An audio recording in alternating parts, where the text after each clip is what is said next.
Kailangan nga ba ng niche para ikaw ay ma-monetize dito kay Facebook?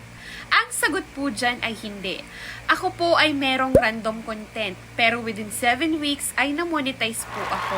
Kung kayo po ay baguhan ay maaari po kayong mag-random content. Mahirap po talaga kasi mag-isip kung ano yung i-content mo araw-araw. Kung napapansin mo na merong isang niche ka na palaging pinapanood or madaming nanonood sa iyong mga followers, ay pwedeng mag-focus ka na lamang dito. Pero kung ang tanong ay kailangan ba talaga na meron kang isang niche, ang sagot po ay hindi. Ang mahalaga po ay regular ka nag-a-upload, original, quality, at engaging. At ang pinakamahalaga po sa lahat ay dapat sinusunod natin ang community standards ni Mameta.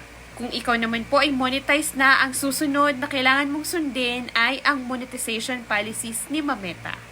Kung kayo po ay may natutunan, maaari po bang kayo ay mag-iwan ng comment para mabalikan ko naman po kayo.